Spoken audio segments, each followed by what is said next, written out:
어디가 콜라보하다 망했다.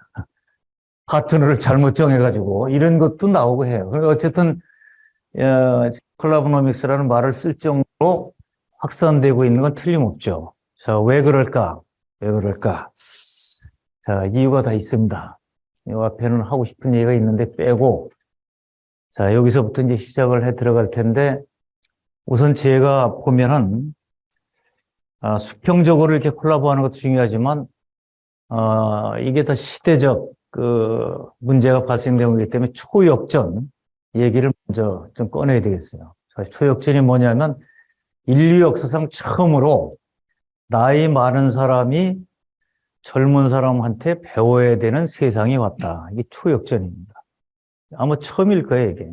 자, 그래서 집집마다 난리가 났는데, 나보다 아들, 딸이 더 똑똑하다. 그리고 저 같은 이제 친구들 보면 제 나이 또래에 손자, 손녀가 너무 똑똑해서 정말 미치겠다. 왜냐면 이 꼬맹이들이 보니까 메타버스 그 다음번에 요새는 챗 GPT를 이 꼬맹이 10살짜리들이 다 하고 있으니까 이거 뭐야, 이거. 천재 나타난 거 아닌가 이렇게 생각하는데, 제가 볼 때는 그런 게 아니라 생물학적으로 IQ가 올라가는 건 거의 어렵습니다, 이거는. 약간씩 지능이 늘어나긴 하겠죠. 근데 제가 이제 학부에서 심리학 공부를 했는데 생물학적으로 IQ가 올라가는 게 아니라 사용하는 도구나 기술이 월등하게 좋아졌기 때문에 나타나는 현상, 이렇게 봐야 되고, 그 다음에 초역전이라는 것이 군 자문을 제가 많이 하고 있는데, 지금 난리 난 게 뭐냐, 병사들이 너무 똑똑한 거예요, 이게. 대학교 다니다 들어왔는데, 이 친구들이 간부보다 대부분 다 똑똑합니다. 거꾸로 간부들이 병사들한테 물어봐야 돼. 야, 이거 어떻게 해야 되는 거지? 등등등. 그리고 군대는 계급 써야 하는데, 이거 뒤집어지고, 이런 것들이 초역전의 사회다라고 얘기하는데, 이 초역전이 왜 생겼는가를 제가 봤더니, 이거와 직결되어 있는 것 같아요, 보니까. 자, 우선 이 사진은, 이제, 여기서 모셨을 때 그 사진입니다. 그러니까, 김영숙 교수님 작년에 모셨는데, 오늘 여기서 강의 끝나고 서울역 가셔야 된다고, 서울역은 왜 가시냐 그랬더니, 저녁 때 여기서 이제 이 강의를 하고, 여기서. 그랬더니, KTX 타고 포항에 가야 되는데요. 내일 아침에 조찬 강의가 있어요.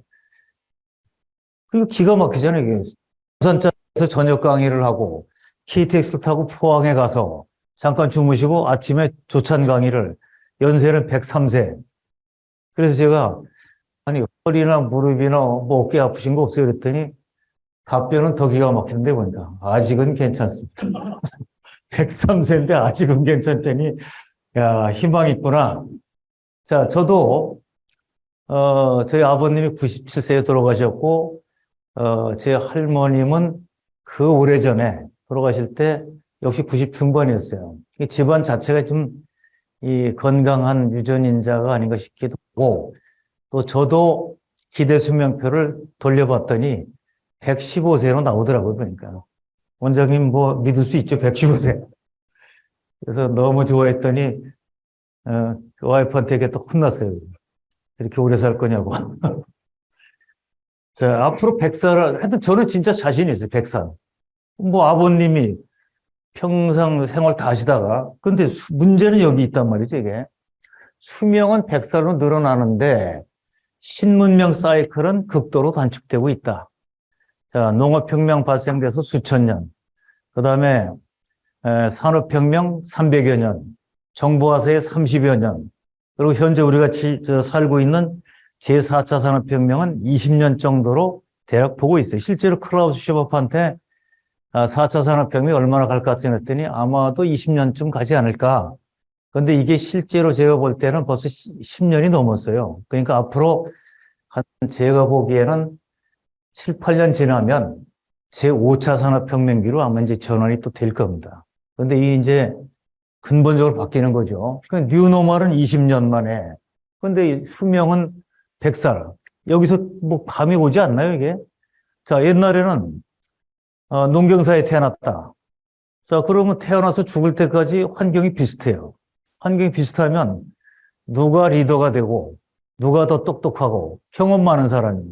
그러니까 아프리카 출장도 경험 많은 사람이, 그 다음에 이사회 의장, 6.5시에는 책임장자가, 승계한다. 그러니까 나이 많은 사람이 유리한 거 아니에요. 원로, 이런 거. 국가 원로 회의도 있습니다만은. 그런데 지금은 그게 아무 소용이 없는 것이 누가 제일 똑똑하냐면 신문명에서 태어난 사람이 성인이 편입될 때가 제일 똑똑해요. 그게 MZ세대가 왜 난리가 났냐면 1980년도에 태어난 사람 그 이후가 MZ세대로 이제 칭하는데 그때 바로 제3의 물길이 나왔잖아요. 정보화사회. 그러니까 정보화사회 제1세대가 20살쯤 딱 돼서 군대, 사회, 뭐, 이렇게 직장 나타나니까 발칵 뒤집어진 거죠. 지금까지는 생물학적 세대 차이만 느꼈는데 신문명의 제1세대가 딱 튀어나오니까 다 다른 거예요, 이게. 우선 뭐냐, 일하는 거는 컴퓨터로 일을 하니까 뭐 컴퓨터 1세대니까 너무 신속정확하게 빨리 잘한단 말이죠, 이게. 공부는 아주 잘해. 근데 뭐가 다르냐? 생각, 라이프 스타일 다 다르죠, 이게. 자, 우리 세대는 뭐냐면 늘 자랑하는, 지금도 막걸리 먹으면 하는 얘기가 다 뭐냐면 대한민국이 가난한 거를 우리 기성세대가 독일 광부로 가서 열사의 사막에 가서 새마을 운동으로 이 정도 만들어 놨는데 이놈들이 말이지 젊은 놈들이 이렇게 생각하는 사람 많아요. 자, 그 다음에 제 바로 밑에는 제가 봐도 또 기가 막힌 게 군인들이 독재 정치할 때 우리가 목숨 걸고 민주화 투쟁을 해서 이렇게 만들어 놨다 하고 얘기하는데 MZ세대는 양쪽도 웃기는 얘기거든요. 이게. 뭐냐면 절대 빈곤을 경험을 안 한 사람한테 절대 빈곤 얘기해 봐야 실감이 안 나잖아요. 이게. 우리 너무 가난했다. 배가 고파서 뭐 물을 마시고 배를 채웠다 이런 얘기하니까 라면을 끓여 드시죠. 라면이 있어야 끓여 먹지. 자, 민주화 투쟁, 군부 독재. 아니, 군부 독재는 뭐 구경을 못 했는데 대신 뭐가 중요하냐? 얘들한테 중요한 거는 인권, 공정한가, 정의로운가, 워라밸. 자, 그리고 개인의 행복. 이게 훨씬 중요한 문제 아닌가요? 환경이 바뀌니까 너무나 다른 거예요, 이게. 거기다 대고서 옛날에 좌파 세대나 민주화 세대가 거기다 왈가왈부 떠들어 봐야 통하질 않죠. 그거에 대해서 체질적으로 맞질 않기 때문에 기가 막히게, 저는 공군 장교 출신이니까 그때 부대장도 참모총장한테 전화가 오면 앉아서 전화 통하지 않고 일어나서 장군인데 일어나 예 이렇게 얘기했어요. 아마 다른 육군도 다 그랬겠죠. 그 계급 사회인데 그게 아직 그야말로 후광이 비치는 거 아니에요. 근데 요새는 뭐냐면 인권은 똑같다. 나도 인간이고. 그러니까 이 겁을 안 내요. 그러니까 이제 나이가 많든 직급이 높든 간에 그 앞에서 할 말 다 하잖아요, 지금. 할 말. 자, 그러니까 기성세대가 볼 때는 왠지 이놈이 나사가 풀린 것 같다. 버르장머리 같다. 이렇게 생각하기 쉬운 거죠, 이게. 그게 오산이에요. 근데 그걸 군기를 잡으려고 했더니 안 잡히는 이유가 뭐냐. 옛날에 야단치면 숙이는데 지금은 강압적으로 야단치면 SNS도 올립니다. 이런 게 없었잖아요, 옛날에. 여기다 쫙 올려가지고 누가 갑질한다. 누가 부당하게 한다. 그 다음에 국가인권위원회 등등 뭐 고소, 고발. 변호사가 얼마나 많아요, 지금. 그러니까 안 된단 말이에요, 이게. 그래서 여러분이 잘 보시면 기성세대의 기준을 가지고 자꾸 MZ세대한테 얘기하면은 문제만 더 커진다. 그래서 이제 이거를 다 뜯어고치자. 실제로 누가 승리했느냐. 꼰대 세대와 MZ세대의 전쟁, 어마어마한 전쟁이 붙어서 무려 제가 볼 때 뭐 한 10년간 전쟁 붙었는데 MZ시대의 완승입니다, 완승. 다 바뀌었어요. 그래서 가급적이면 소통 방식도 그렇게. 그 다음번에 실제로 주장하는 걸 들어본 게 일리가 있다. 자, 물론 여전히 어떤 사람들인가 하면 싸가지가 없다고 주장하는 사람들이 있지만 저는 절대 그렇게 생각하지 않습니다. 어쨌든 간에 여러분이 보시면 인류 역사상 최초로 나이 많은 사람이 젊은 사람들에게 배워야 되는 세상. 자, 그래서 나온 개념이 또 있죠. 그게 바로 뭐냐면 리버스 멘토링이죠, 이게. 멘토 멘티. 경험 많은 사람이 젊은 사람한테 가르쳐 주면 사고도 줄어들고 빨리 또 성과도 나고 한다고 얘기를 하는데 거꾸로 되는데요, 보니까. 그래서 나이 많은 사람이 젊은 사람한테 배워야 된다. 뭐 메타버스, 그 다음에 지금 GPT, 나이 많은 사람이 젊은 사람한테 배워야지 그게 되겠어요, 이게? 그리고 저 교수가 다 잘 알고 학생이 모르느냐? 학생이 교수 강의 들으면서도 뭐냐 계속 검색 다 해보잖아요, 이게. 그러고서 그거 아닌데요, 그거. 얘기를. 그런 뭐 제한 없잖아요, 이게. 그래서 여러분이 잘 보시면 이제 이러한 현상을 받아들여야 된다. 그러다 보니까 소역전의 시대라고 저는 이름을 붙여서 이제 강의도 하고 학술대회 가서 발표도 하고 등등 했는데 우선 소통을 보니까 너무 재밌잖아요. 자, 이재용 회장 사면 나와가지고 제일 먼저 부회장 때죠. 그때는. 제일 먼저 뭐냐면 현장을 찾아가서 소통을 강화하겠다. 자, 그러고 있는데 직원이 한 명 튀어나오더니 부회장님, 청이 있습니다. 아침 출근하면서 와이프한테 인증샷 찍어가기로 했는데 사진 좀 찍어도 되겠습니까? 하고 얘기를 했더니 화끈하더라고요. 보니까. 화상통화 한번 하시죠. 이 정도 돼야 돼요. 그러니까 화상통화 면상 딱 나오는 거죠. 이제 얼굴이. 그러니까 저 이재용입니다. 그러니까 와이프는 비명을 지르고 난리가 난 거예요. 이게. 자기 남편 저 회사의 총수가. 근데 저는 제가 삼성물산을 다녔거든요. 옛날에. 삼성물산 기획실 근무를 했었는데 이병철 회장이라는 분을 뭐 지금 젊은 분은 못 봤지만 저는 본관에서 같이 봤으니까 제일 꼭대기층의 회장실에서 이분이 내려오면 그러면 비상이 딱 걸리는 거예요. 그 건물 전체가. 그리고 지금 저 강남의 뭐 유명 백화점, 명품 백화점 그게 아니라 삼성 본관 지하 아케이드가 최고 럭셔리 제품을 취급하는 겁니다. 그런데 이분이 비서실장 임원들 쫙 한 10대 명하고서 이러고서 이제 지금 제 나이보다 훨씬 젊었을 때인데도 그때 이러고 다니는지 모르겠어요. 오면 고객들이 다 와서 고객들을 다 어디로 피하라는 거예요, 이게. 바닥에.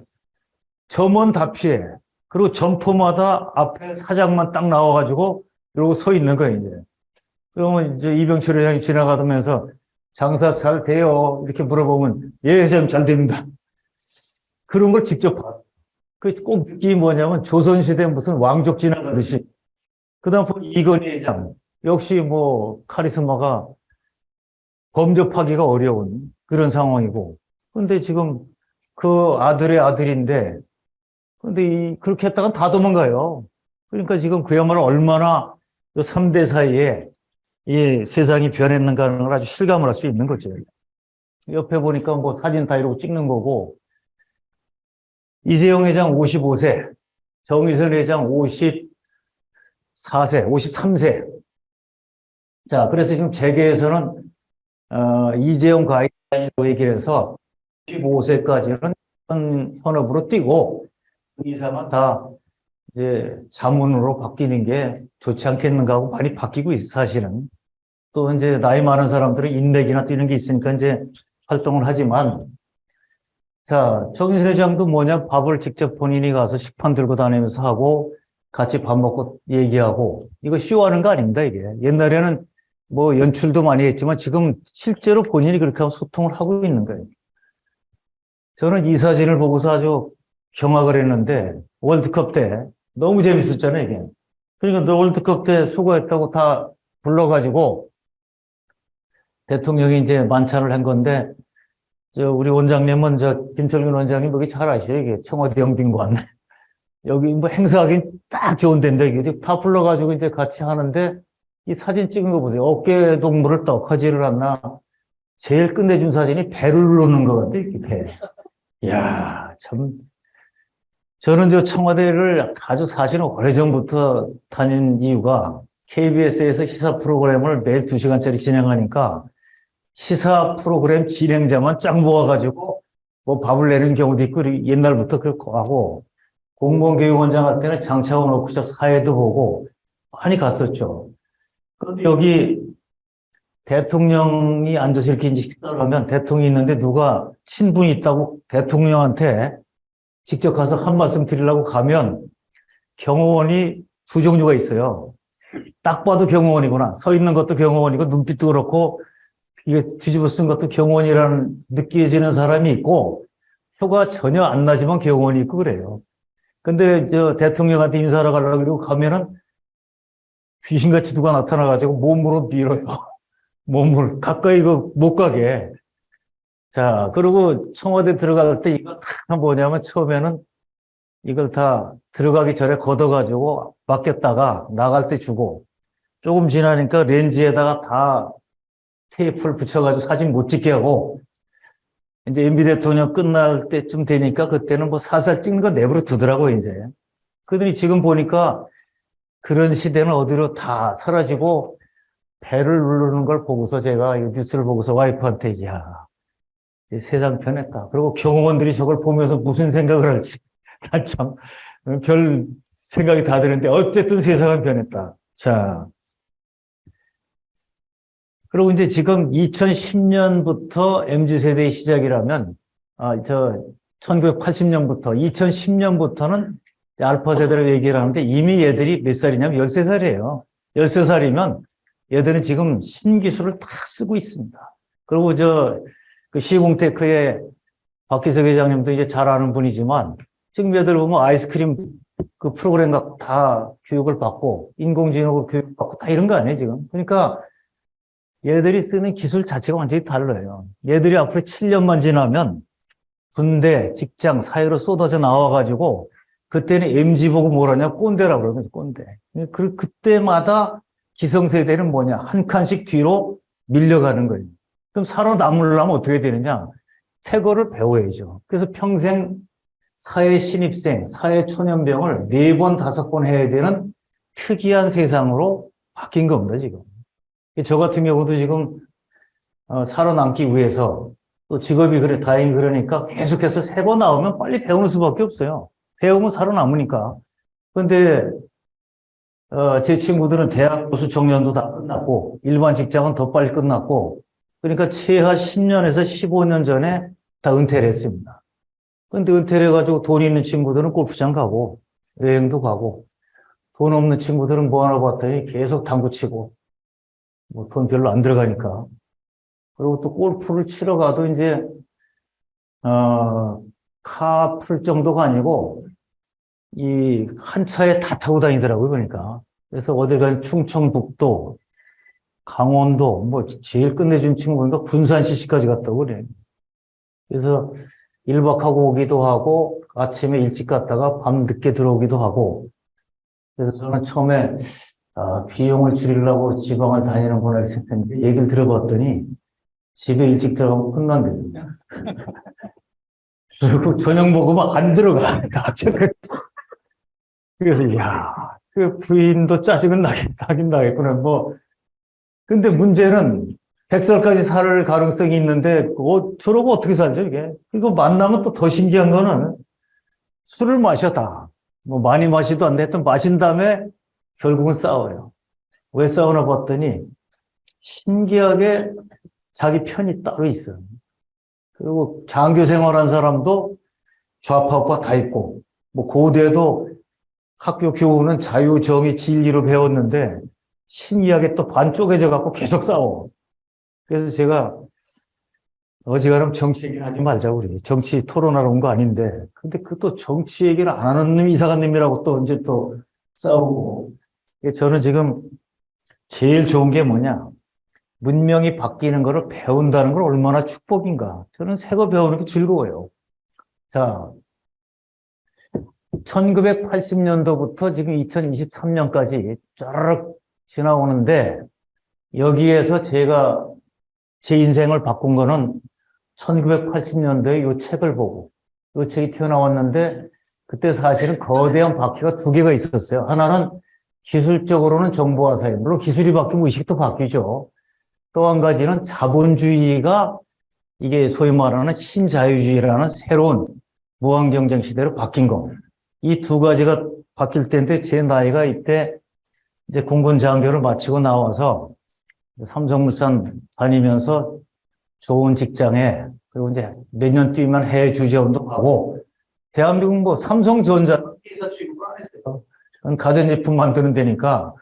근데 이 책을 보고서 헷가닥 돌아가지고 잠이 안 오는 거예요. 이걸 보니까. 뭐라고 돼 있냐면 인류는 첫 번째 농업혁명, 어마어마한 그러니까 농업혁명이 일어난 지역은 다 부자였죠. 나일강변, 뭐, 하여튼 황하강변, 농업혁명이 일어났고, 영국에서, 유럽에서 산업혁명이 벌어졌는데 생산성이 수십 배. 왜냐하면 인간의 노동력 대신에 기계가 나오니까. 전기가 나오고. 근데 드디어 뭐냐면 전기 동력 기계가 아니라 이제 제3의 물결, 이제 전쟁이 새로 혁명이 일어났는데 이거는 컴퓨터로 일어나게 된다.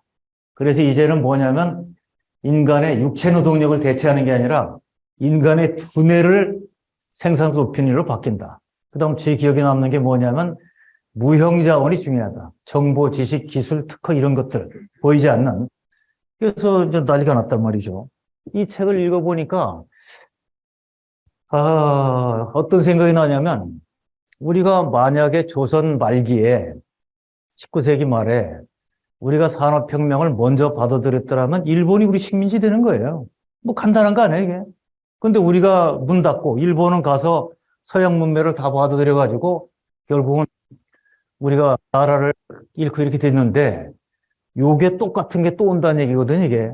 똑같다는 거예요, 이게. 제3의 물결을 잘 타면 국가든 기업이든 개인이든 새로운 성장 번영이 가능하다. 근데 한창 있다고 보니까 아마 안창호 선생님 같은 생각이 좀 가 나라를 구해야겠다. 뭐 젊으니까 이제 결혼도 안 했어. 그래서 뭐냐면 요거 이제 대한민국은 산업화는 늦었지만 요거 가능하겠구나. 그리고 회사에다 사표를 내고 이제 퇴직금 받아서 이걸 이제 광해로 나가려고 광해로 퇴직금을 받아서 사업 차리려고 계획을 다 세운 다음에 사표를 던졌더니 삼성물산 인사부장이 서울대 사회학과 나온 분인데 그래서 이제 뭐 할 거냐 사표 내고 다른 회사로 갈 거냐 다른 회사 갈 수가 없죠. 이게 제일 좋은 회사인데 대한민국에서 그 사업을 하려고 한다. 아이템이 뭐냐 아이템이 뭐예요 이게. 그래서 이제 설명을 했죠. 제3의 물결 그리고 나라의 운명도 바뀌고 다 바뀌는데 제가 정보화 운동을 가서 해야겠습니다. 설명을 하니까 이분이 뭐 납득이 잘 안 가잖아요. 어떤 여러 가지면 이게 도대체 뭐지 이게. 자, 그래서 다시 몇 번씩 설명을 했더니 그분의 말이 참 지금도 귀에 생생한데 야 이거 말이야 제3의 물결 그 미래학자가 쓴 거잖아. 네, 맞습니다. 미국이 이렇게 된다는 거죠 앞으로. 네, 맞습니다. 그럼 한국은 그 뒤에 될 거 아니야. 맞습니다. 잘 됐다. 또 10년만 더 근무하다 나가. 그래도 괜찮다고. 그러더니 보여주면 안 되는 걸 보여주는 거야, 이게. 인사 기록. 이걸 딱 가서 본다면 너 지금까지 평가받은 거 다 이거고 특진도 한 번 했고 그럼 내가 앞으로 뭐 임원 나도 될 자신 있는데 너 몇 년도에 가면 삼성물산 부장이다. 그럼 삼성물산 부장 되면 제가 충청도 사람이 충청도 촌놈이 대한민국 어떤 애라도 이거는 성공한 인생이지. 야, 참어. 조금 참고 그냥 하라고. 근데 이미 저는 뭐냐면 나라를 구해야겠다. 근데 뭐 목숨을 바친 분도 많은데 내가 무슨 이게 몇 년도에 부장이 무슨 상관이냐. 그리고 나가서 여의도에다가 정보전략연구소 이렇게 딱 붙였어요. 정보전략연구소. 이렇게 붙이고 지금부터 바이블은 뭐냐. 제3의 물결. 그리고 관련 자료, 미략 등등. 근데 이게 이제 무모한 것 같죠? 무모한 것 같지만 그래도 저도 믿는 구석이 있었다고요. 믿는 구석이 뭐냐면 군 장교 생활할 때 한미연합사령부가 생겼어요. 미군 반, 한국군 반, 미군 대장 사령관, 한국 대장 부사령관. 그래서 거기에 가서 초대 정보참모부장 부관을 했습니다. 창설준비위원회 가서. 그러니까 부대를 새로 만들어야 되니까 교범이고 부대 빼지고 뭐고 다 새로 만드는 거예요, 전부. 그때 처음으로 뭐를 어깨너머로 보게 됐느냐면 미군의 정보 시스템을 보게 된 거예요. 그때 저는 경악을 했습니다. 미국은 다 알고 있다. 미국은 그냥 움직이는 나라가 아니고 알고 움직이는 나라가. 정보 시스템이 그렇게 정교할 수가 없어요. 그리고 실제로 보면 북한도 알고 중국도 알고 소련도 알고 뭐 다 아는 겁니다. 완전히 알고 안 돼요. 그리고 그 시스템을 들여다보면 볼수록 감탄을 할 수밖에 없는 거죠. 자, 그래서 정보에 대한 기본은 배웠어요, 이제. 그런데 삼성물산 기획실 있을 때 군에서 뭐 했느냐. 그래서 이런저런 얘기했더니, 아, 잘 됐다는 거예요. 일본 종합무역상사가 미쓰비시, 마루베니, 이토츠, 뭐, 미쓰이 이런 데가 종합무역상사, 거긴 총합상사라고 하죠, 일본은. 총합상사의 정보력이 어지간한 국가정보관을 능가하는데 이게 어떻게 나온 건지를 알 수가 없다는 거예요. 일본 종합무역상사의, 종합상사의 3대 기능은 거래 기능, 금융 기능, 정보 기능입니다. 거래 기능은 무역하는 얘기를 하는 거고, 그러니까 수출입과 재상국 거래. 금융 기능은 일본 종합상사 하나가 우리나라 은행 한 10개 합친 것보다 더 자금 동원력이 있어요. 그러니까 금융 기능. 근데 정보 기능은 뭔지 알 수가 없다. 그러니 너 돈은 회사에서 대줄 테니까 일본 총합상사의 정보 기능을 스터디할까. 그리고 저 신문 광고, 환경 배경 광고를 내는데 뭐 유료 세미나 같은 걸 하는데 행사 한번 하고 나면 적자가 많아요. 적자인데 광고료는 교육이 어떻게 하겠어요? 이런 식으로. 그래서 제 생애 처음으로 돈을 꾸러 다녀봤는데 그 비참함이라는 게 이루 말할 수가 없어요. 친한 친구, 그 다음 정말 저 중마고다하고 뭐고 다 소용없어요. 저 사업하는데 어려움에 처했다. 요새 돈 끌어 다닌다는 얘기가 좀 소문이 나니까 만나주질 않더라고요. 그래서 어떤 사람이 뭐 누구하고 청춘 남녀가 헤어지려고 하는데 첫 수장벽이 높을 수가 있잖아요. 이게. 그래서 저한테 와서 헤어지려니까 뭐 헤어지면 쉽다고 만날 때마다 돈 꺼달라고 하면은 다 도망갑니다. 인간은 뭐 아주 간단한 만날 때마다 남녀 뭐 서로 배를 막느라고 돈 꺼달라고 몇 번 말해서 다 도망가지. 그때 깨달은 게 또 한 가지가 뭐냐. 봉급이란 무엇인가. 공군 장교 봉급 받았고 삼성 봉급 받았고 봉급날 되면 즐겁고 그때 돈을 현찰을 받았어요. 그때는. 그래서 받자마자 그냥 명동 도교동 가서 한 잔 마시고 했는데 제가 줘보니까 봉급이란 무엇인가. 봉급날이 무서워. 봉급날이 다가올 때 소름이 끼쳐. 전날은 잠도 안 오고. 겨우겨우 마련해서 주면 금방 또 봉급 줄 날이 또 와. 그래서 제가 공무원 교육원장한테 여러 번 얘기했는데 공무원들한테, 고위공무원들한테 봉급 줘봤냐고. 봉급 줘봤냐고. 당신들은 국가 예산 가지고 집행만 하지 사업이라는 게 얼마나 어려운지 당신들이 이해를 하고 기업인들 잘 이해를 해야 된다.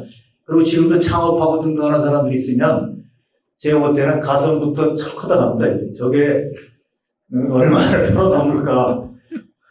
실제로 그게 뭐 씨를 뿌려서 싹이 올라오고 뭐 교목이 되고 하고 등등인데 그거 참 그 고통을 겪었어요. 그리고 나중에 뭐냐. 정말 내가 무모한 짓을 했구나. 무모한 짓을. 그리고 내가 반성한 게 뭐냐면 이거 다 내가 뭔데 나라를 어떻게 구하고 너무 꿈이 너무 크고 바보 같은 짓을 했구나. 이렇게 하고 있는데 85년 9월까지 이제 그렇게 버틴 거예요. 그때 찍은 사진이 지금도 몇 장이 있는데 볼이 이렇게 들어가가지고 지금 얼굴이 아니에요. 그때. 오죽하면 제가 북한산을 자주 다녔는데 주머니에 계란을 하나 넣고 북한산을 혼자 가가지고 즐겁게 다니던 북한을 가서 그 이글이글한 한여름에 그 85년 그 뭐 하여튼 복날 이럴 때일 거예요. 가져가서 이걸 다 계란을 해가지고 왔겠어요. 바위에다 그냥 때리고서 가만히 쳐다보고 멍 때리고 쳐다보고 있었어요. 이유는 뭐냐? 너 하는 짓은 달걀로 바위치기다. 하도 부지런하길래 달걀로 바위를 치면 어떻게 되나 보려고 때렸더니 쭈르륵 흘러내리는데 이걸 가만히 보고 있으니 기가 막힌 거죠. 의지할 데가 아무도 없잖아요.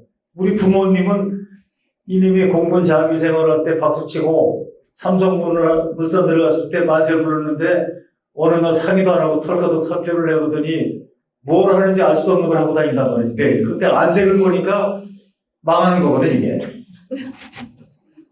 자 그렇게 됐는데 그때 엉뚱한 사람이 코너에 몰리면 엉뚱한 짓을 합니다. 비하는 짓을. 그 흘러내리는 그 달걀 흘러내리는 걸 보고서 경영 전략을 잘못 짠 게 아니고 내가 죄를 많이 져서 그렇구나. 젊어서 낚시한 거, 그 지금 물고기 아까 주둥이 찢어놓은 거, 그 다음에 사냥한다고 한동안 돌아다니면서 이 사냥을 해보면 이 산탄총으로 해보면 즉사하는 경우가 드물어요. 이게 다 보면 코딱코딱하고 있는데 이 눈빛을 보게 되잖아요. 새에 오리고 이런 거 꽁이고 그럼 이게 코딱코딱하는데 사냥할 때는 몰랐는데 이게 그때 떠오르는 거예요. 내가 살생을 많이 해서 그런가 보다. 별 생각을 다 하다 내려오면서 어쨌든 사업은 뭐 망하는 것 같은데 앞으로 내 죽을 때까지 낚시 안 하고 사냥은 안 하겠다. 그러고서 내려왔어요. 너무 기가 막힌 일이 1985년 9월 5일 날 벌어진 거예요. 엘빈 토플러 방한, 세계적인 미래학자, 제3의 물길의 저자 엘빈 토플러 방한. 자, 초청자는 한국경제신문사. 이렇게 와가지고 이 양반이 강연 제목이 뭐냐면 한국인과 제3의 물결. 그치? 근데 제3의 물결한테 한국인만 붙인 거예요. 내용은 똑같아요. 근데 여기 뭐가 들어있냐면 한국도 예외는 아니다.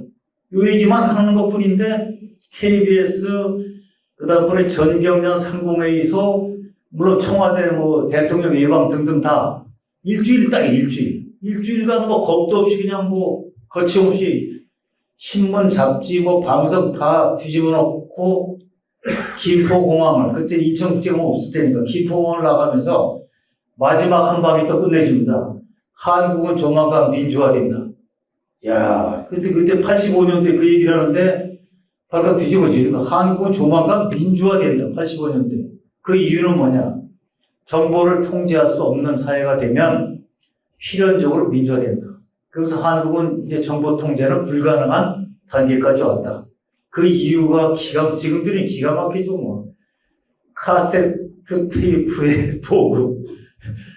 그 다음번에 무슨 텔렉스, 전화의 보급 등등 이런 걸 갖고 얘기를 하면서 한국은 조만간 민주화된다니까 그걸 또 그냥 이제 사실 그 언론 통제할 때인데 만약에 그런 얘기한 거를 막으면 보도를 안 하면 한국은 그 전제 정치한다는 게 입증되는 거고 그러니까 그 내부를 뒀는가 봐요. 그러니까 대서특필 신문 신나가지고 엘빈 토플러 한국 조만간 민주화 전망 어쩌고저쩌고 한다. 발표되죠.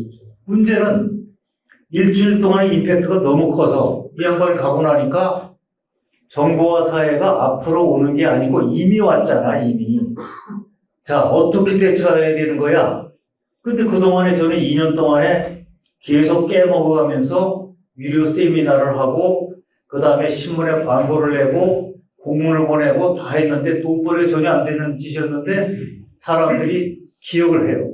워낙 행사를 계속 했기 때문에 여의도에 무슨 정보연구소 있잖아. 이렇게 된 거죠. 그러니까 저한테 쫓아오더니 일단 강의부터 맛보게 해야 될 거 아니에요. 또 어떤 분은 삼성 LG 같은 데 기조실장 이런 사람들이 연락 와서 식사를 한번 하자고. 그때는 여의도 같은 쓸 때야. 이 식사를 하고 나면 아예 질문하면 갖고 왔어요. 정보 어디서 배웠느냐, 정보관리. 그 다음번에 기업은 어떻게 해야 되느냐, 등등등 다 이렇게 체크해가지고 밥 먹고 난 다음에 강의 한번 해주세요. 강의하러 갔더니 그럼 또 해주세요. 그 다음번에 나중에 자문해주세요. 이렇게 등등 해가지고 제가 다 소화할 수가 없어요. 그리고 여의도가 사무실이니까 KBS, MBC가 파워가 쓸 텐데 무조건 제3의 물질 얘기만 나오면 우리 사무실로 카메라 들고 와서 이 큰 카메라 와서 인터뷰하면 그날 저녁 9시에 그냥 나오는 거예요, 바로.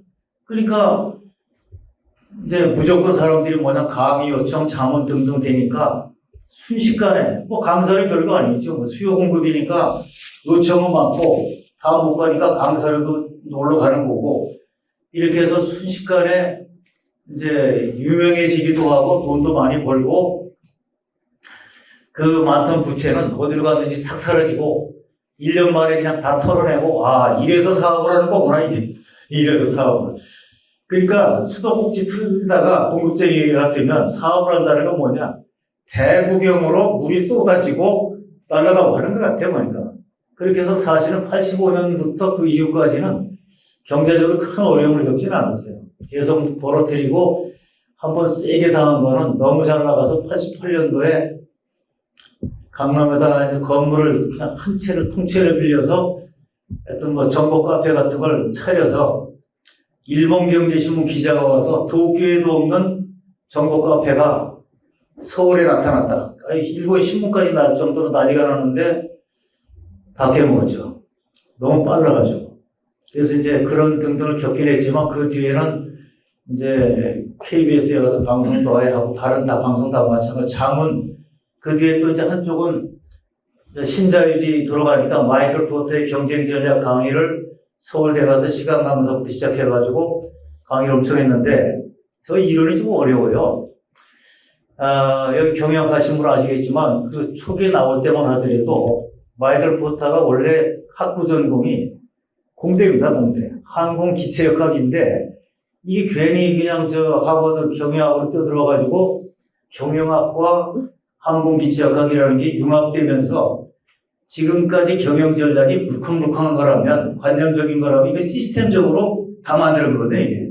그래서 밸류 체인, 밸류 시스템 이런 것들이 그때 처음 나온 건데 아무리 들어도 뭔지 몰라요, 사람들이. 근데 마이클 포터하고 하버드에서 같이 연구하던 분이 서울대 최연소 경영학 교수로 왔거든요. 그분하고 제가 또 한국종합무역상사의 진로라는 상공부 프로젝트를 같이 하는 바람에 친해져가지고 그분이 얘기가 뭐냐면 지금부터는 경영학의 기수는 마이클 포터다. 그러니까 이거 공부하면 된다. 그래서 경쟁전략 스타디그룹을 만들어가지고 매주 만나서 뭐 젊은 교수를 몇 명하고 악착같이 스타디그룹 한 다음에 이 정도면 됐으니까 서울대 와서 강의해라. 그래서 이제 가서 강의를 서울대 경영학과 석박사과정 강의를 하고 나니까 이 뭐 제가 많이 배울 수밖에 없잖아요. 서울대 경영학과 석박사 학생들은 공부가 제일 쉬워.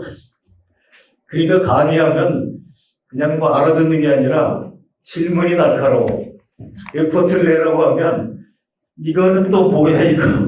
제주껏 어색든 찾아다 내는데 제가 한 번 강의하고 나면 다음 강의 들어갈 때 얼마나 또 준비를 해야 되겠어요.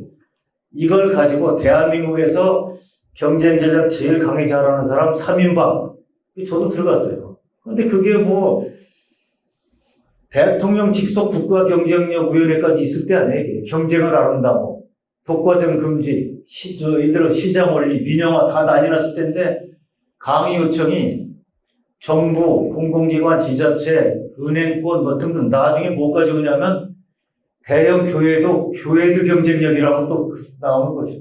이러고 다니면서 강의를 하고. 그래서 저는 잊지 못할 제 인생이 바로 여기서부터 출발한 거예요.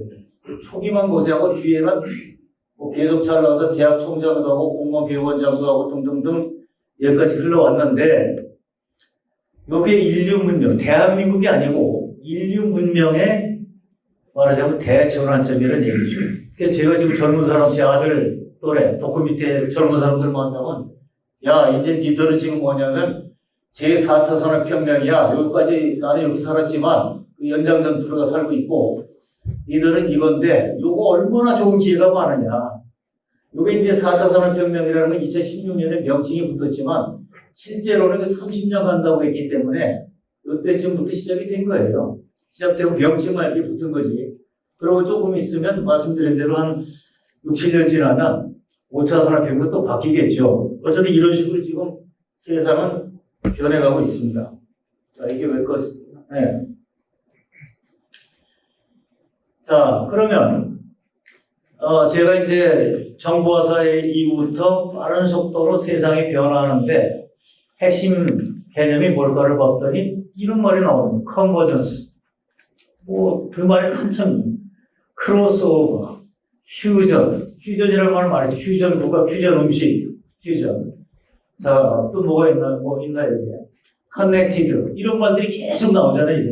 왜 그러냐면, 정보화 사회 이유가 되면서 세상은 연결되는 겁니다. 정보 기술에 의해서. 또 한 가지는 뭐냐, 세계화에 의해서. 연결돼요. 연결해서 좋은 점이 뭘까요, 여러분들? 연결해서 좋은 점은 서로 다르게 연결할 테니까 융복합 창조, 거대한 시너지, 이런 것들이 이제 창조, 이런 것들이 좋은 면이 있는가 하면 분명히 문제가 또 있죠. 서로 다르게 연결되니까 충돌, 마찰, 갈등, 사고도 날 수 있죠. 서로 다르게 만나면. 명함은 있으나, 그러나 일단 여기서 이제 제가 찾아낸 게 뭐냐면, 아하, 뭔지 감 잡았다. 최재천 교수. 서울대 생물학과를 나오고 하버드에서 생물학 박사학위를 받고 들어왔으면, 그러면 뭐 동물, 식물, 곤충 뭐 이런 얘기할 줄 알았더니 통섭론자가 돼요. 통섭. 그래서 자기 분야의 지식만 갖고 있는 사람은 소용없고 학문의 통섭, 학문을 다 서로 연결해서 함께 바라봐야 진정한 지식인이다. 이게 대한민국의 통섭을 들고 나온 첫 번째 주자가 최재천 교수입니다. 그 인품도 좋은 데다가 이 뒤에 이제 보이죠, 이게 뭐냐면 그 중앙공무원교육원의 휘호석인데, 내 일생 조국과 민족을 위하여. 그 사진 찍는데요. 그리고 뭐 밥 먹, 식당 옆에 있기 때문에 밥 먹으러 갈 때 늘 그걸 보게 되는데, 박정희 대통령의 글씨인데, 저걸 보면 이상하게 이게 역사성이 느껴져요. 그리고 진보 보수 정권이 그렇게 바뀌었는데도 저걸 그대로 내버려뒀더라고요. 그러니까. 또 때려 부수는 사람이 워낙 무거워서 옮길 수도 없지만은. 자, 그래서 최재천 교수의 강의 들을 때마다 저는 탄독을 한 게, 학문 체계가 산업혁명 이후에 최소한 제가 볼 때는 한 200년 정도는 뭐냐면 학문의 세분화 심화거든요, 이게. 그러니까 전공이 뭐냐? 그럼 자기 전공을 잘하는데 나머지 잘 모르게 돼 있어요, 이게. 자, 학부, 석사, 박사. 그래서 박사를 나와도 자기 분야는 알지만 남의 분야 모르게 돼 있잖아요, 학문 체계가. 근데 이 사람이 뭐냐면 통속으로 가자. 그 다음에 여기 있죠, 김정은 교수. 독일에서 공부를 하고 있는데 심리학과 제 10년 후배입니다. 고대 심리학과. 근데 어느 날 저한테 연락이 오더니, 선배님, 저 고대 후배입니다. 심리학과. 한번 찾아뵙고 인사드리겠습니다. 근데 제가 하도 바빠가지고, 그때 대형 오토바이 타고 다녔어요. 매일 생방송 2시간씩 하고, 텔레비전 프로그램 맡은 것도 있고, 강의도 해야 되고, 자문도 해야 되고, 서울시내 차는 막히니까, 아예 대형 오토바이에다가 택시 대신에, 그건 막히진 않으니까. 근데 후배라고 다 찾아온다고 돌아갔을 때, 나중에는 쳐들어오겠다 지금 얘기하길래 오라고. 그래서 KBS 지금 별관, KBS IBC, 국제방송센터 커피숍에서 만났더니, 그때부터 심상치 않더라고요. 그러니까. 얘기가 독일에서 공부하고 왔는데, 부탁이 있어 왔습니다. 그 부탁이 뭐냐 했더니, 저 방송을 하고 싶은데, 방송 좀 시켜주면 안 됩니까? 출연을. 그럼 독일에서 뭘 배웠느냐? 그랬더니 답변이 걷자입니다. 여가학을 배웠대요, 여가학. 제가 그런 학문이 있는지도 몰랐어요, 그때.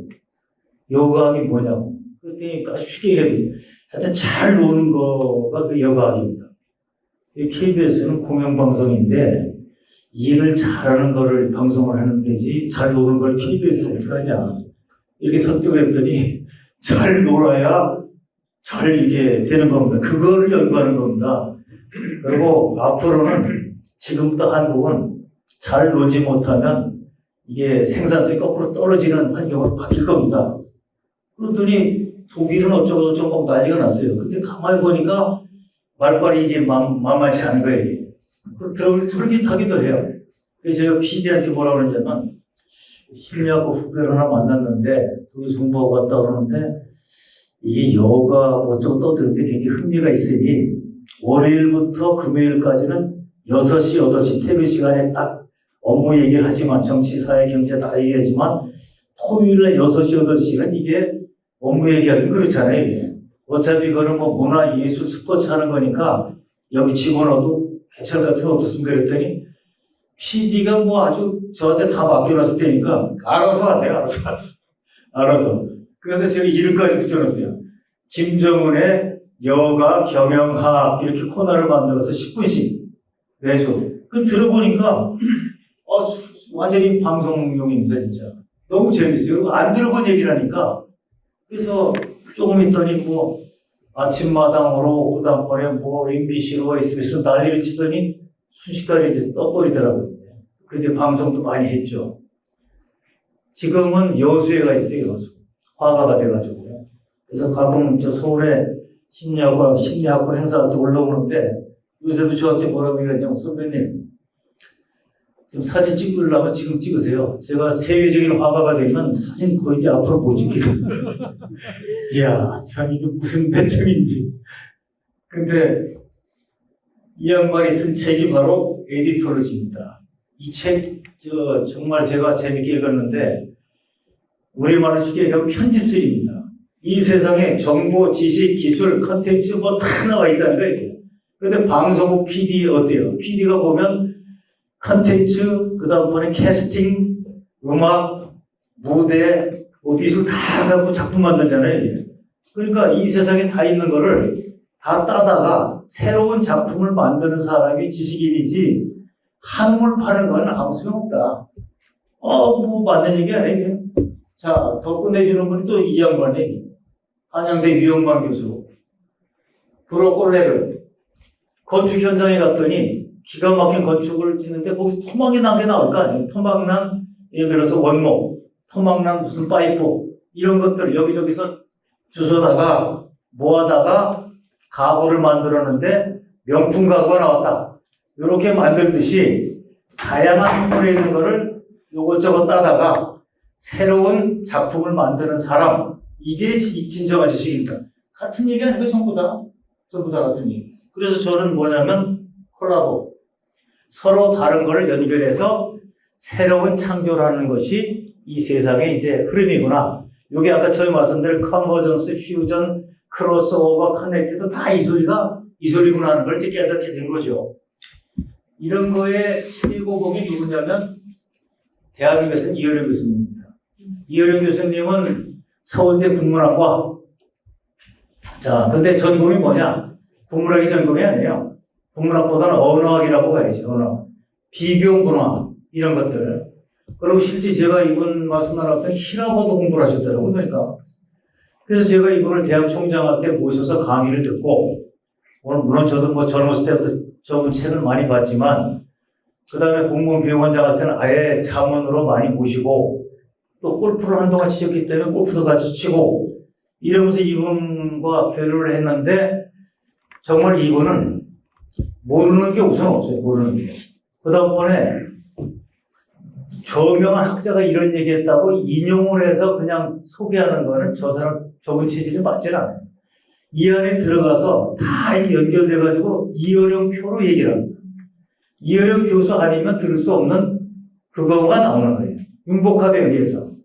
그러니까 이분하고 얘기하고 대신 이제 조심스러운 거 뭐가 있냐면 누가 키워드를 하나 집어넣으면 검색한 다음에 거기서 쫙 그 시간에 결합시킵니다. 결합시켜가지고 뭐냐면 그거 뭐냐면 하고 나오기 시작하는데 그때 또 끝내죠. 누가 이제 다른 얘기를 또 꺼내면 그 단어 갖고 또 나오는데 요때 요 사진인데 요게 이제 돌아가시기 한 3년 전에 이분이 이제 그 평창동 자택 앞에 식당에 있는데 이효령 홀이 있어요. 식당 안에 방 하나가 저분이 아무 때나 쓰실 수 있도록 내놓은 방이 있어요. 자, 이화정 화백 식당이 있듯이 제주도에. 그러니까 거기 가서 저 와이프하고 그 다음에 한국 HRDF 이사장하고 손님 찾아간 사람 3명 이효령 교수님 모시고 12시부터 3시까지 식사를 했어요. 12시, 3시까지. 근데 와이프는 이효령 교수님을 행사장에는 봤지만 그렇게 같이 앉아서 얘기한 적은 없는데 와이프가 나중에 뭐라고 얘기냐면 언어 점유율 이효령 교수님 95% 당신 5% 당신같이 말 많이 하고 언어 구사력이 뛰어난 사람이 이건 아예 맥을 못 쓰고 그래서 아니 나는 고수지 고수 이분이 다 이제 참여를 하고 나는 박자만 맞추는 역할을 해야지 거기서 내가 뭘 하냐 근데 야 놀랬다 근데 이분을 말릴 수도 없어요. 강의하자에 뒤에서 저 10분 남았다, 5분 남았다 이렇게 뒤에 들고 있으면 나중에 뭐라 그러냐면 지금 막 떠오르는 걸 어떻게 해서 끊으란 말이야? 그거 올리지 마. 그러고서 그냥 그대로 밀어붙이고 삼성 회장을, 이건희 회장을 모시고 자문회의할 때 이어령 교수님이 얘기 꺼내기 시작하면 이건희 회장은 뒷문으로 나갔다는 거 아니에요. 이제 끝나고 이제 꺼내기 시작했으면 진짜 최악의 아니다. 근데 정말 대단한 분이에요. 근데 이번에 책이 수십 권이 있는데 그 중에 제가 제일 좋아하는 건 이겁니다. 디지털로. 아날로그 시대는 끝났고 디지털 세상으로 변했다라고 참 이제 세상이 떠들고니까 이분이 그때 저한테 진짜 뭐냐, 이 바보들아, 뭐가 끝나? 아날로그와 디지털이 결합되는 융복합 시대가 되는 거야. 이제부터는 컨텐츠는 다 아날로그에서 나오고 방법과 기술은 이제 디지털 가는 거지. 좀 충격을 받았어요. 그러면서 뭐냐, 한국은 북방 문화와 남방 문화가 만나기 때문에 융복합 지능이 전 세계에서 제일 탁월해. 지금부터 선진국 가는 거는 이제부터 가장 빠른 속도로 가는 게 한국이야. 두고 봐라. 돌아가셨지만 제가 가만히 생각해보면 그때 어떻게 저런 얘기를 다 하셨을까. 뭐 기억이 생생한 게 많아요. 숟가락, 젓가락. 이게 단어, 글자가 6개인데 이걸 합쳐가지고 수저라고 하는 걸 바라니. 끝내주지 않냐?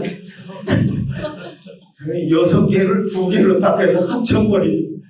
야, 비빔밥 앞으로 두고 봐. 이게 절묘한 음식이라고, 이게. 융복합이야. 온갖 나물 다 집어넣고, 고기도 집어넣어. 그리고 계란도 집어넣고, 그러고 싹싹 뒤벼가지고 먹는데, 맛도 있고, 영양가도 있고, 얼마나 좋아. 그러더니 그 뒤에 보니까 뭐, 대한항공 기계식으로 나오고 다 하고 있잖아요. 참, 제가 볼 때는, 이분이 만약에 한국에서 태어나지 않고 미국에서 태어났더라면, 스티브 잡스 이상으로 한번 흔들어 떠났다 할 분이었을 것 같아요. 제가 지금 뭐라고 해야 되냐, 다른 분들은 다 문화권도 있고, 뭐 기념관도 다 있는데, 이분은 뭐 왜 그런 게 없나. 이거 좀 만들자. 제가 얘기해서. 그래서 얘기를 하고 있는데, 뭐 아마 요새 분위기는 좀 할 것 같은 분위기가 있긴 있어요. 저는 이런 분들을 좀 앞으로 더 많이 기리고 배워야 된다고 생각합니다. 자, 여기가 바로 정화예술대학교인데, 정화예술대학교에서, 요리교실을 개설을 했어요. 그래서 그 교실당 학생은 10명 미만, 보통 8, 9명 정도. 그래서 이제 요리를 여기서 한번 배워보자. 그래서 여기 여러분 잘 아시는 이희범 평창올림픽 조직위원장을 포함한 의사, 뭐 기업인, 청와대 경호처장 출신 뭐 등등이 이제 음식을 배우는데, 오늘 요리할 내용은 뭐다? 뭐 나라가 다 어느 나라 음식이고 레시피가 나올 거 아니에요. 이게. 식자재는 뭐고, 음식의 맛은 어떻고, 특징 어떻고, 영양가 어떻고 다 이게 있고, 그러고 이제 실제로 교수가 시범을 보여요. 그래서 이제 음식을 하는데, 국물 있는 건 일단 뭐 육수부터 내기 시작해야 되고, 육수를 내려면 어떻게 해야 되느냐. 그 다음번에 식자재 먼저 넣는 거, 중간에 넣는 거, 나중에 넣는 거, 그 다음에 약불, 중불, 센 불, 그 다음번에 냄새를 잡아야 되기도 하고, 냄새를 살려야 되기도 하고, 이게 보통 문제가 아닌데, 이 교수는 항상 뭐라고 얘기를 하냐면, 왜냐하면, 이걸 왜 지금 넣어야 되냐면, 이거를 왜 올려야 되느냐면, 왜 지금 줄여야 되냐고, 왜냐면 계속 엄청난 과학적인 겁니다, 이게. 이렇게 다 한 다음에 각자 테이블로 가면 세팅이 돼 있어요, 식자재가. 이걸 직접 해보는 겁니다, 이제. 근데 저 정도에서 듣고 와서 여기 와서 하는데 금방 까먹어요. 이걸 언제 올리는 거지, 이게? 이걸 뭐를 먼저 넣는 거지? 그럼 손을 들면 교수가 와서 알려줘요. 자, 이렇게 해서 다 만들어가지고, 그날 먹고, 술도 한잔하고, 그러고서 이제 나머지는 싸들고 집에 가서, 내가 오늘 한 거다 하고 갖다 주면은 와이프가 집집마다 반응은 똑같아. 당신이 했으니까 다 만들어줬겠지. 그래서 이제 할 수 없이 졸업하는 날은 부부 동반으로 와서 와이프 참관하에 직접 만들고 같이 먹고 끝내는 겁니다. 저는 제 생애에서 제일 잘한 수업 중에 하나가 이 요리교실 다니는 것 같아요. 요리를 해봐야 돼요. 해봤더니 바로 뭐냐. 이 세상에서 가장 그 융복합 진영을 높이는 거는 음식 만들기구나. 절대 단일한 거 갖고 되질 않아. 융복합. 자, 그리고 여자들이 왜 남자보다 멀티태스킹이 가능한가? 융복합증이 뛰어난가 하는 이유는 남자들은 사냥을 하니까 단선적입니다. 한 마리 때려잡고 또 가서 때려잡고 해야지 될 거 아니에요, 이게. 하나 끝내야 됩니다, 사냥이. 근데 음식이라는 건 동식을 다 해야 되니까 융복합증이 뛰어난데 지금 드디어 세상이 뭐죠, 이게? 컨버전스. 그러니까 융복합증이 절실히 필요한데 여성들이 제가 볼 때는 때가 온 거예요, 지금. 아하, 여자들이 왜 요새 이렇게 갑자기 뜨는지를 알겠다. 자, 또 한 가지는 음식에 대한 고마움을, 우리 같은 세대는 농부에 대한 고마움은 알고 있었으나 음식 만들어주는 고마움을 별로 못 느꼈는데 제가 이걸 해보고 나서 돌아가신 어머님, 그 다음에 지금 결혼한 이후에 와이프. 자, 진짜 음식 만들어준다 얼마나 고마워지니까. 또 한 가지는 뭐냐면, 바보 같은 소리를 하지 말아야겠구나. 간단하게 만드는 음식은 없습니다, 실제로. 근데 주말인데 간단하게 잔치국수 하나 만들어 먹자. 이런 소리 하는 거면 아주 아니, 거의 죽일림이랑 맞았는데. 잔치국수 만들어 봤어요. 근데 이게 보통 일이 아니야, 이게. 그럼 얼마나 웃기냐면, 주중에 배우는데 주말에 실습을 해보라고 돼, 주말에 까먹기 전에. 근데 요즘에 누구라고 얘기를 하는데 한 명이 잔치국수 배우고 그 주에 했는데 배꼽을 뺐어요. 찬물에다 미리 국수를 넣고서 끓였다고 그러더라고요. 그러니까 끓는 물에다 넣어야 되는데, 그러니까 이게 쉽지가 않아요. 여러분, 제가 왜 서양에서 인류 셰프가 존중받는가? 단순하게 음식을 만드는 사람이 아니라 창조자라고, 창조. 그러니까 스포츠스타 여러 개 스텝 못지않게 인류 셰프들이 대우받는 이유가 그거다. 제가 이 교실을 마친 다음에 무조건 감사한 마음으로, 그리고 뭐냐, 항상 저는 뭐 오늘도 마찬가지로 매일 식사할 때 와이프 칭찬합니다. 그 몇 개 올라와 있으면 반찬이건 뭐 주식이든 올라오면 오늘 이거 맛있다. 그 얘기 한번 해주면 음식 차린 사람한테는 엄청난 이게 말하자면 기분 좋은 충전이 되는 거거든요, 이게. 그리고 제가 제일 부러운 사람이 허영만 하고, 제일 부럽잖아요, 이거. 이야, 참 진짜 부럽죠, 이거. 우선 뭐 돈 걱정은 안 해요. 자고 나면 인세가 계속 들어와. 참 미치겠어요. 그 다음에 골프도 저보다 거리가 더 나가. 다 나이가 3살 더 많은데 불구하고, 그리고 이제 숙녀분들 앞에서 죄송한 얘기지만 골프 치고 이 샤워룸에 들어가서 몸매를 보면 거의 조각품인데 분살이 없어요. 그냥 딱 이 근육질만 딱 남아있어요. 그대로. 자, 그럼 돈 걱정 안 하지. 건강 좋지. 그 다음에 TV 백반기에 뭐 대한민국 유명한 사람들하고 계속 가서 전국 맛있는 음식 다 먹고, 중요한 건 뭐예요? 돈을 받는다니까요. 이야, 어떻게 이런 인생이 더 있나, 이게. 자, 근데 이분이, 저도 몰랐어요. 같이 골프 치고 다니고 놀러 다니고 다 해서도 몰랐는데, 대학 전공이 없더라니까, 이게. 젊었을 때 아예 만화가를 찾아가서 문화생으로 받아주세요. 저 만화 그리고 싶어요. 이렇게 찾아간 거예요. 그럼 그때는 가서 전부 문화생을 배웠잖아요. 이렇게 해가지고 전공이 없는데 왜 이렇게 성공했을까? 그림을 잘 그리는 게 만화가 아니고 콘텐츠거든요, 이게. 근데 쉽게 일하는 작품을 만들 때는 우리 같이 이제 뭐 대학교 이거 학식 이거 중요시 따지는 사람들은 논문 찾아보기를 텐데 그게 아니고 음식물에 관한 책도 잔뜩 사다 읽어. 그리고 다 작품 노트 빼. 그 다음에 또 뭐냐면 유명한 맛집 다 다녀봐. 스토리 챙겨. 그리고 반드시 뭐냐, 유명한 셰프를 찾아가서 또 들어. 이렇게 해서 작가 노트를 보니까 깨알 같아, 깨알. 타짜, 노름하는 사람들도 타짜 이걸 만화 그릴 때는 심지어 어딜 갔느냐, 노름하다가 사기치고 해가지고 돈 제대로 안 내가지고 도끼로 손 다 잘리는 사람이 은퇴해서 지리산에 가 있다. 이걸 듣고 거기 또 찾아가서 앞으로 3개월 동안 제가 다 모시고 심부름 다 하겠습니다. 이러면서 그때 누구하고 내기를 했느냐, 그때 누가 제일 세게 붙었느냐, 얼마 붙었느냐, 그리고 도끼를 왜 갖고 다녔느냐, 왜 잘랐느냐. 이걸 다 듣고서 전부 깨어가지고 노트에다가 이걸 다 정리해서 만화를 내는데 보통 2, 3년 걸리더라고요. 작품 하나. 그러니까 이게 보통 일이 아니죠. 이분은 전공이 없기 때문에 융복합 창조자라고 저는 생각을 해요. 자, 골프. 우리 교수님 오셨네, 지금. 교수님 뭐 골프 치던 생각도 나네. 자, 골프장에 가면 저는 제일 먼저 그래요. 캐디한테. 혹시 이런 골프 격언을 들어봤느냐? 뭔데요? 하늘은 캐디를 돕는 자를 돕는다. 너무 좋아하죠, 캐디가. 제가 프로 선수들하고 많이 쳐봤는데 프로 선수들이 뭐라고 얘기를 하냐면 우승할 때는 캐디하고 호흡이 달라요. 캐디. 그러니까 타이거 우즈도 그 우승 13번인가를 한 명의 그 캐디하고 호흡 마시는 거고 더 재미난 얘기는 뭐냐면 우승하려면 저 하늘에 계신 분하고 콜라보를 해야 됩니다.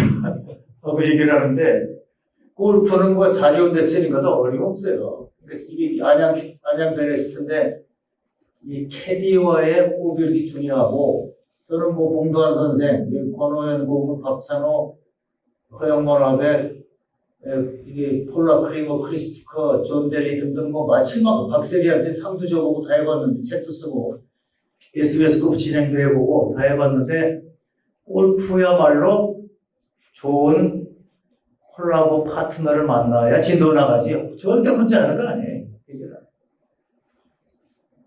조영남 씨하고 골프 치기로는 시끄러워서 공을 못 치겠더라고요. 다 했어요. 조용필 씨하고 쳐봤더니 거기도 말을 안 해. 18월에. 골프를 쳐보면 그대로 들어요, 그대로. 자, 공군력이 왜 막강하냐? 초공석, 요새 다. 그 다음 기총소사 이런 거 없어요. 전부 미사일입니다. 그러니까 공군력이 막강한데 공군의 취약점은 뭐냐? 이창기. 1시간 안에 내려와야 돼요. 1시간 정도 내려와서 연료 보충하고 올라가야 되는데 그때가 제일 취약한 시간이거든요. 이게. 그러니까 뭐냐면 공군에서 전투기 사주세요 하고 계속 요청하다가 일정 대수가 되고 나면 공중급유기 사주세요. 공중급유기를 사면 공중에서 바로 그냥 연료를 제공할 수 있기 때문에 이론상 작전 반경 무한대 작전 범위 그 다음번에 작전 시간 무한대가 되잖아요. 현재 우리 들어와 있죠 지금 이게. 여러분 보시면 같은 것끼리 계속 늘린다고 되는 게 아니고 서로 다른 것이 만났을 때 이게 훨씬 더 시너지 효과가 높다. 이런 걸 얘기하고 있죠. 밑에는 뭐 설명을 안 하는데 저는 전투기를 54분인가 직접 타봤어요. 뭐 이 관광용을 이렇게 탄 게 아니고 아니 실전하는 걸 그대로 보라고 해서 탔는데 이렇게 가다가 또 다 뒤집어 쓰고 하고 있죠. 그건 후방석에 전방 어디에 적기 출현하니까 이러고 가다가 어떻게 될 것 같아요? 회피 기동하잖아요. 이때 그냥 다 온몸 다 쏟아지는 것 같고 속에 있는 거 수직 상승, 수직 강화 다 해보고 54분 만에 이렇게 이건 올라갈 때 처음에 찍은 거고 내려올 때 이게 사진인데 사진은 늠름하나 속으로는 막 죽어도 안 탄다고. 야, 진짜 이 30살 전화 조종사들인데 비행 일정을 잡으면 부부싸움을 안 한다고 해서 부부싸움으로 재수부터 죽는다고 스트레스 받으면 그 다음에 비행하러 나가는 날은 꼬맹이들 다 안아주고 머리 쓰다듬으면서 혹시 못 들었지 모르기 때문에 정말 이거는 목숨 걸고 타는 거예요. 존경해야 돼요. 자, 스티브 잡스 기술과 이 문과가 있거든요. 기술 그 다음번에 과학 여기는 역사처럼 문화, 예술, 뭐 심리학 이런 등등인데 이게 이제 산업혁명 이후에는 분업이 들어오면서 쪼개졌었거든요. 이게 문과와 이과로 다시 또 세분화되고 근데 이게 드디어 이제 합쳐진다. 스티브 잡스의 유명한 얘기는 창조는 연결하는 능력이라고 되어 있는데 이건 제가 붙인 건데 핵심은 이거더라고요. 그러니까 빨간 것이 커넥티드 소사이티, 커넥티드는 무슨 뭐 연결 경제, 연결 세상 등등 떠들지만 그게 뭔지를 몰랐어요. 근데 이거더라고요. 같은 것끼리 연결하면 소용없어요. 소주에 소주 타면 맛이 한 변합니다. 양만 늘어나고 내용은 똑같아요. 맥주에 맥주 타면 그대로 돼요. 소주와 맥주 서로 다른 걸 타야 맛이 달라지는 거 아니에요, 이게? 소주 맛도 나고 맥주 맛도 나고 달라지듯이 이 다름을 연결하는 거를 모르고 근데 그 얘기 문법가이죠. 에디슨은 하는 물을 깊이 팔아. 옛날에 우리 그렇게 배워. 어렸을 때는 하는 물을 깊이 파더니 드디어 성공했다. 요새 하는 물을 깊이 파면 빠져 죽어요. 아무 생각 없어요. 아무리 최고 전문가라도 어딘가 연결시키지 못하면 생존 불가능입니다. 자, 문제는 다름을 연결을 하다 보니까 이 심리적 저항감이 나온단 말이죠. 이게. 이민족, 그 다음에 이교도 이런 정도. 그래서 요거를 커버하기 위해서 나온 게 바로 뭐냐면 소통, 공감, 호감, 신뢰라는 심리적 프로세스를 먼저 깔아놔야 돼. 이게. 심리적 저항을 줄여야 돼. 다름을 봐. 이게 왜 소통이란 말이 없다 요새 이렇게 많이 나오는 거예요, 이거. 이유는 바로 다름을 받아들이기 위해서. 소통을 제일 못하는 바보들이 특징이 뭐냐면 맞는 말을 기분 나쁘게 하는 사람입니다. 맞고 틀리면 아무 관계없어요. 기분 나쁘게 하면 맞는 말도 부정당해요. 틀린 말을 기분 나쁘게 하면 사람들이 흘려보내기 때문에 오히려 별 문제가 없어요. 그런데 맞는 말을 기분 나쁘게 하면 맞는 말까지도 부정당해요. 제일 좋은 건 뭐냐? 맞는 말을 기분 좋게. 틀린 말을 기분 나쁘게 해서 부정당하는 대표적인 게 와이프 바가지. 원장님 바가지 부르실 때 있어요, 없어요? 자, 와이프 바가지는 내용은 다 맞아요. 그런데 꼭 기분 나쁘게 할 뿐만 아니라 아주 체계적으로 합니다. 옛날 것까지 다 그거 불러가지고 그냥 하나만 하면 되는데 이 처음이 아니라 해갖고 다 모아서 종합판을 만들기 때문에 이거만 얘기하면 되지 그건 왜 꺼내는 거예요 지금. 자, 그래서 제가 와이프한테 얘기했어요. 여보, 당신 말이 다 맞는데 좀 기분 좋게 봐주려고 안 되게 얘기했더니 꿈도 꾸지 말라고 그래요. 자, 부모님 잔소리 너 잘 내려가는 거야. 다 아는데 기분 나빠서 안 해요. 제가 그렇게 생각해 보니까 사례는 무수하게 많습니다. 조선시대 충신, 간언을 하는 충신들이 왜 귀양갔는지 알겠어요? 임금님한테 맞는 말을 기분 나쁘게 하죠. 단정대로 거예요. 임금님이 그 얼마나 스트레스가 많겠어요, 그 직업이. 근데 거기 가서 아니되옵니다 하고서 받는 얘기. 우리나라 재벌 회장 중에 한 분이 이제 대학 선배가 있는데 회장 취임하자마자 임원들 한 명씩 다 만났다는 거예요. 고위 임원들 만나는데 한 명만 회사에 대해서 정색을 하고 비판적으로 얘기하고 등등등. 너무 좋게 봤대요. 이 사람 보니까 표정이나 말하는 거나 그 뒤에도 만나보면 회장님이 말씀하셨는데 이런 문제가 있습니다. 솔직히 얘기하면 이겁니다. 이렇게 얘기를 해서 이런 사람이 있어야 회사가 돌아가겠지. 근데 그 뒤에 보니까 만날 때마다 그건 틀렸고 그건 아니고 이렇게 얘기를 하니까 머리가 아프더라는 거예요. 회장 할 일도 많은데.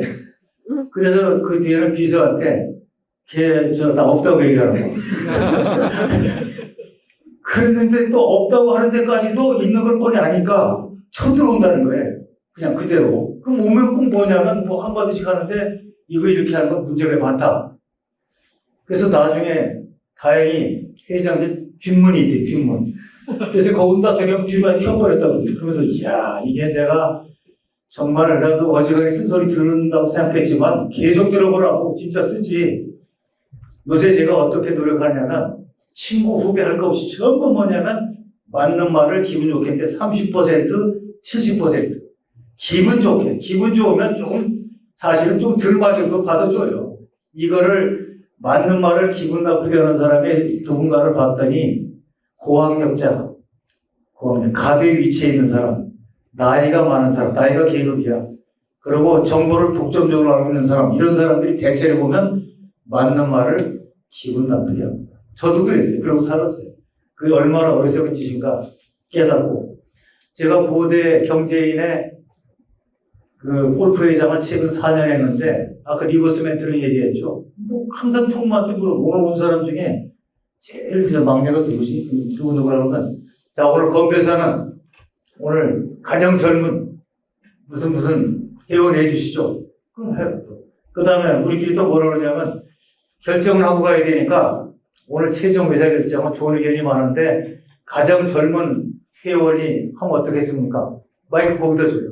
근데 제가 만 4년을 그렇게 해봤는데 가장 젊은 동참, 회원이 하니까 독단적으로 할 수도 없고, 편견을 갖고 할 수도 없고, 정말 최대한 균형을 잡아서 하는데, 거의 실패가 없어요. 제하고 이런 등등. 자, 이제 정리해 시간이 없으니까. 공감 능력이야말로 리더의 가장 중요한 덕목이다 하고 얘기하고, 요거 이제 다 생략을 하고, 기술적인 요소죠. 요거 지금 대통령실에 직접 배치된 건데, 이게. 로봇 경비견. 그래서 사람이 오면 이렇게 가까이 와서 살펴보기도 하고, 또 위험한 거 갖고 있나 보고, 지금 물어봤더니, 다행히 물지는 않는다고 하더라고요.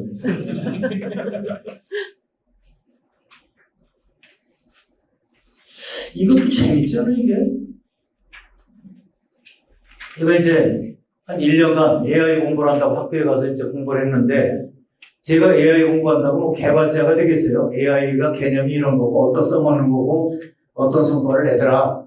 자, 그리고 이거는 뭐 말로 듣는다고 되는 게 아니니까 프로그램을 돌려봐야 되는데, 이 전부 학생들이 나이가 많으니까 이게 다 뒤죽박죽이거든요, 이게 수준이. 그래서 튜터를 한 명씩 다 붙여가지고, 가급적 해보되, 안 되고 옆에서 도와줘라. 그래, 진도 나갈 거 아니야, 이게. 이렇게 해서 1년간 하고 나니까, 아하, 뭔지인지 알겠어. 그리고 저게 3년 전인데, 그때 벌써 GPT 이런 개념들을 공부를 했죠. 그리고 그때도 보면 뭐 의료계, 연구소에 일곱 종에는 다 써먹고 있는데 일반인들은 몰랐잖아요. 근데 갑자기 요새 한 2달 사이에 챗 GPT 3.5, 뭐 지금 4까지 나왔잖아요. 난리가 났어요. 그러니까 뭐하고 똑같으냐? 자, 앞으로 집집마다 컴퓨터가 한 대씩 다 들어가게 될 것이다. 80대 중반에. 그 말을 누가 믿어, 이게? 그게 왜 들어가? 그 비싸고, 큰 게. 연구소 공공기관도 아닌데, 그들이 다 들었잖아요. 이거 순식간에 이제 드디어 뭐냐면, 모든 사람들 다 퍼지게 될 거죠. 미국 대학에서 뭐라고 얘기가 나왔느냐면, 챗 GPT를 돌려서 레포트 낸 거는 빵점 처리한다. 라고 발표되고서 일주일 딱 지나니까 한국 대학에서 챗 GPT를 돌려서 거기다 자기 의견을 합쳐가지고 제출한 거 가산점 준다. 챗 GPT 안 쓰면 가산점 안 준다. 어느 쪽이 맞는 말이에요, 이거? 후자가 맞는 거 아니에요, 이제? 한국 사람들이 참, 그거 보면 똑똑한 거겠죠. 앞으로 전부 이제 개인적으로 들어가는 거죠. 자, 이건 다 이제 생략이고 결론을 내는데, 분업에서 예법으로. 분업은 뭐냐? 분업은 업무를 나눠서 하는 겁니다. ABCD로 나눠서 칸막이가 다 있어요. 사일로 칸막이 다 부서가네. 옆에 무슨 뭐 하는지 신경 쓰지 말고, 네 거만 열심히 해라. 필요하면 중간 관리자나 위에서 조정해 주겠다. 커뮤니케이터, 컨트롤러, 슈퍼바이저 등등등. 이것이 이제 분업이라면 협업은 뭐냐? 처음부터 정보를 공유하고 지금 관계없이 그리고 부서 관계, 공도를 공유하고 처음부터 협력적으로 일을 하는 것을 협업이라고 해요. 왼쪽이 구경영, 오른쪽이 신경영. 이렇게 넘어가게 된 거는 바로 기술 때문에. 컴퓨터, 스마트폰, 정보 공유 다 보니까 얼마 팔리는지 알면서 생산하고 재고를 봐가면서 생산하고 가능하잖아요. 그러니까 만 45세 이상 된 사람들은 요걸 모르고 그 다음에 지금 MZ세대는 요걸 몰라요. 안 해봐서. 신기하지 않아요? 이게? 그러니까 45세 이상 된 사람 대학에서 시작해서 처음 이걸 배우는 이게 얼마나 좋아요, 이게. 경영학, 행정학, 조직론, 커뮤니케이션, 전부 다 이거거든요, 이게. 이걸 좋다고 배웠는데, 제가 MBA하고 경영학 박사 공부할 때 배운 대로 기업 경영을 하면 100% 망합니다, 이게. 지금 안 맞아요. 그것이 옛날 얘기라고. 그래서, 누가 배워야 되느냐? 배워야 될 사람들은 45세 이상이 빨리 이쪽으로 넘어가야 돼요. 지금 교수님 오셨지만, 제 후배 교수 중에 한 명이 요새 애들 싸가지가 없다고. 싸가지가 없다고 왜 그러냐 그랬더니 줄에 부탁을 하는데 문자로 부탁하는 게 낫거든요. 그래서 줄에 부탁을 문자로 하면 안 돼요 그랬더니 아니 일생일 때 중요한 거를 찾아와서 얘기를 해야지 자식이. 얘들은 MZ세대는 태어나서 전화도 아니고 편지도 아니고 가장 중요한 소통이 뭐냐? 문자라고. 문자로 줄에 쓰실 의향이 있으신지 그 날짜가 가능한지를 물어봐서 오케이 하면 찾아뵙고 인사를 드리겠다는 것이 뭐가 문제냐? 당신이 꼰대지. 그랬더니 그렇게 들어가는 거야 이게. 당연한 거지. 얘들은 뭐냐면 이 결례라고 생각을 하지 않을 뿐만 아니라 얼마나 효율적이야 이게. 자, 저하고 와이프하고 아들 하나 딸 하나 있는데, 4명이, 저는 무지하게 바빠요. 요새 코로나 끝나니까 뭐 매일 강의, 행사, 공연, 뭐 골프도 쳐야 난리인데, 와이프는 더 바빠요. 이유는 모르겠어요. 더 바빠요. 아들, 딸, 직장생활 엄청 바빠. 그러다 한 문제 없어요. 그냥 가족 카톡방이 있으니까 이것만 수시로 들여다보면 뭐 다 하잖아요. 여러분 잘 보시면 이 왼쪽에서 오른쪽이고 협동은 뭐냐? 같은 목표를 달성하기 위해서 같은 기능을 가진 사람들이 돕는 거. 농부들이 공동 출자, 공동 구매, 공동 생산, 공동 출하. 그럼 규모 경제가 되잖아요. 이게. 그런데 서울대병원 어때요? 환자가 오니까 내과, 예과, 신경증과 방사선과 요새는 판독 의사가 따로 있더라고요. 또 보니까 판독만 잘해주는 게 중요하니까. 이 사람들이 모여서 서로 협진하잖아요. 그러니까 내과 의사 5명 모여봐야 아무리 탁월해도 내과 스코프 보니까 소용없어요, 이게. 그래서 그 결론은 뭐냐? 분업에서 협업으로, 협동해서 협업으로. 그래서 최종 결론은 2개 이상의 개체가 서로 다른 강점을 수평적으로 연결해서 새로운 가치나 거대한 시너지를 창출하는 것이 협업이다. 라고 되어 있고, 나머지는 어차피 시간 때문에 안 됩니다. 이제 이런 것들이 쭉 지나가는데, 협업을 어떻게 평가 지표에 넣을 것인가. 그 다음에, 칸막이를 때려 부수지 말고, 칸막이에 창과 문을 달아라. 필요하면 함께하고, 필요 없을 때는 문 걸어 닫고, 이런 것들. 그 다음에 취업 콜라보레이션, CCO라는 개념도 있고, 뭐 여러 가지가 있어요. 아트 콜라보레이션 요새 유행이고, 이런 거 보면 그거 감잡히지 않아요? 테슬라는 어마어마하게 성공을 하고 있지만, 문제는 테슬라라고 사고 나고 찌그러지고 안 하냐고. 그 수리해야 될 거 아니에요? 근데 수리하는 센터를, 이거를 새로 건물을 짓고 사람 모아놓고 하려니까 엄두가 안 나잖아요. 그 GM은 미국 전역에 다 깔려 있으니까, 야, 우리 차 고장난 건 니들이 좀 수리해주면 안 돼? 돈벌이 되잖아. 그렇게 얘기했더니 서로 라이벌 관계임에도 불구하고 꺾여요. 그렇게 하자고. 근데 테슬라 고장난 건 전부 어디 가서 하면 되냐면 미국 전역에 깔리는 GM 수리센터에 가서 하면 되는 거예요. 얼마든지 할 수 있죠. 이런 것들이 많아요. 북순당과 칠성사에다 협업도 있고 이런 멍청한 협업도 있어요.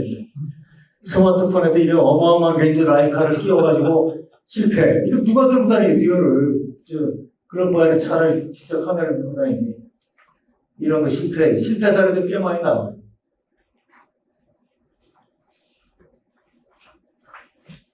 자, 그래서 다 말씀드렸는데, 저는 이제 정말 콜라보노믹스라는 말이 실감 나는구나. 그리고 뭐냐?